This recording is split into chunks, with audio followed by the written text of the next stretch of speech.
ఒంగోలు నగరంలోని కబాడీపాలెం జంక్షన్ లో నిర్మించిన టీడీపీ అభివృద్ధి శిలాఫలకం ధ్వంసమైంది.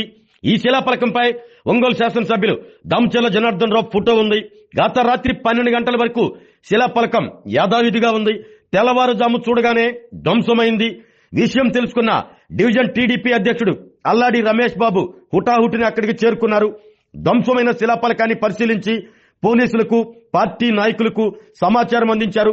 టీడీపీ నగరాధ్యక్షులు బండారు మదన్, జిల్లా ప్రధాన కార్యదర్శి కొటారి నాగేశ్వరరావు, ఒంగోలు వ్యవసాయ మార్కెట్ కమిటీ డైరెక్టర్ పప్పు సీను హుటాహుటిని అక్కడికి చేరుకుని శిలాఫలకం ధ్వంసమైన తీరును పరిశీలించారు.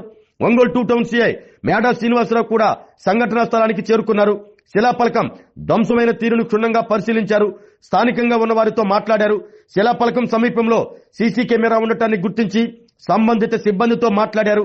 ఇది ప్రమాదవశాత్తు జరిగిందా లేకుంటే ఏమైనా విద్రోహ చర్యల వల్ల జరిగిందా అనే విషయమై విచారించి తదుపరి చర్యలు తీసుకుంటామని సీఐ శ్రీనివాసరావు టీడీపీ నాయకులకు తెలిపారు.